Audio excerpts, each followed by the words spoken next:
धन का असली रहस्य। राजगृह नगर में एक युवक भगवान बुद्ध के पास आया। वो गरीब था, मगर उसके मन में धनवान बनने की तीव्र इच्छा थी। उसने बुद्ध से कहा, भगवान, मैं दिन रात मेहनत करता हूं, पर धन कभी टिकता नहीं। क्या धनवान होना केवल भाग्य का खेल है? कृपया मुझे बताइए कि सच्चा धन कैसे प्राप्त होता है। बुद्ध ने उसे प्रेम पूर्वक देखा और कहा, धन केवल सोना चांदी या सिक्के नहीं है। सच्चा धन वो है जो जीवन को संतुलन और शांति देता है। मैं तुझे धन की विधि समझाता हूं। 1. श्रम और ईमानदारी का धन। बुद्ध बोले, सबसे पहले जो भी कार्य करो उसमें ईमानदारी और परिश्रम होना चाहिए। बिना मेहनत का धन कभी स्थायी नहीं होता। जैसे बीज बोकर ही किसान फसल काटता है, वैसे ही ईमानदारी से किया गया श्रम ही स्थायी फल देता है। उन्होंने एक किसान का उदाहरण दिया। किसान दिन रात खेत में मेहनत करता है और जब फसल लहलहाती है तब अनाज ही उसका पहला धन बन जाता है। पर यदि वो आलस्य करे या दूसरों का अनाज चुराए तो वो सुखी नहीं रह सकता। 2. संतोष का धन। बुद्ध ने युवक को एक पत्थर उठाने को कहा। युवक ने पत्थर उठाया, परंतु कुछ दूरी तक चलने के बाद थक गया। बुद्ध ने समझाया, इसी तरह मनुष्य जितना अधिक धन का भार ढोता है उतना ही थक जाता है।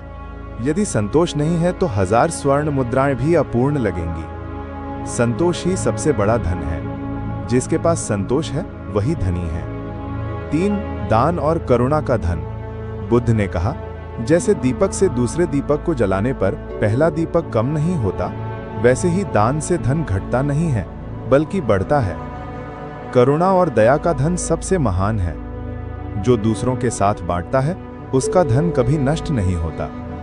उन्होंने एक व्यापारी की कथा सुनाई। व्यापारी रोज मंदिर और गरीबों को दान करता था। जब उसके जीवन में कठिनाई आई तब पूरे नगर ने मिलकर उसकी सहायता की। यह दान का ही प्रतिफल था।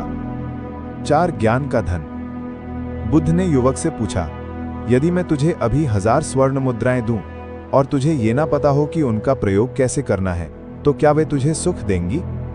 युवक ने सिर झुका लिया। बुद्ध बोले, इसलिए ज्ञान सबसे अमूल्य धन है।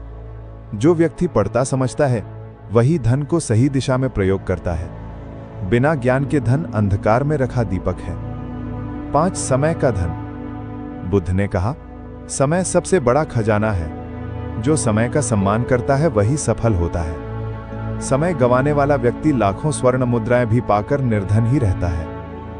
उन्होंने उदाहरण दिया कि जैसे बीज बोने का समय चूक जाए तो वर्ष भर फसल नहीं मिलती, वैसे ही जीवन में अवसर चूक जाने पर धन की प्राप्ति कठिन हो जाती है। 6. स्वास्थ्य का धन। बुद्ध ने युवक को एक बीमार व्यक्ति की ओर संकेत किया।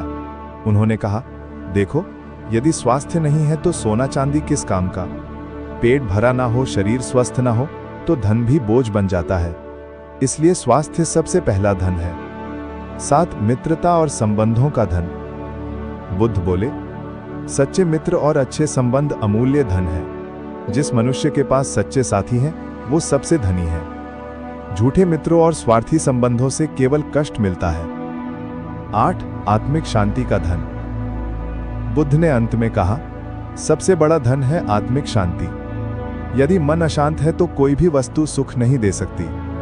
ध्यान, करुणा और सत्य के मार्ग पर चलकर ही मनुष्य इस धन को प्राप्त करता है। युवक की समझ। युवक ध्यानपूर्वक सुनता रहा। अब उसकी आंखें चमक रही थीं। उसने कहा, भगवान, अब मुझे समझ आया कि धन केवल तिजोरी में रखा सोना नहीं है। सच्चा धन तो श्रम, संतोष, दान, ज्ञान, समय, स्वास्थ्य, मित्रता और आत्मिक शांति है। यदि मैं इन आज धन को अपना लूं तो मुझे कभी निर्धनता महसूस नहीं होगी। बुद्ध ने मुस्कुराते हुए कहा, जिसने यह समझ लिया कि धन केवल बाहरी वस्तु नहीं बल्कि भीतर की संपदा है, वही सच्चा धनी है। ऐसा व्यक्ति कभी निर्धन नहीं होता। सीख। बुद्ध की इस शिक्षा से हमें यह ज्ञान मिलता है कि धन केवल रुपए पैसे तक सीमित नहीं है। मेहनत और ईमानदारी का धन, संतोष का धन, दान और करुणा का धन, ज्ञान का धन, समय का धन, स्वास्थ्य का धन, मित्रता और संबंधों का धन और आत्मिक शांति का धन, ये आठों मिलकर मनुष्य को जीवन का वास्तविक वैभव देते हैं। जिस व्यक्ति ने इन सब को अपना लिया वो सचमुच संसार का सबसे धनी है। निष्कर्ष, धन की विधि केवल संग्रह करना नहीं है, बल्कि जीवन को संतुलित, शांत और करुणामय बनाना है। यही बुद्ध की शिक्षा है और यही सच्चा खजाना। नमो बुद्धाय।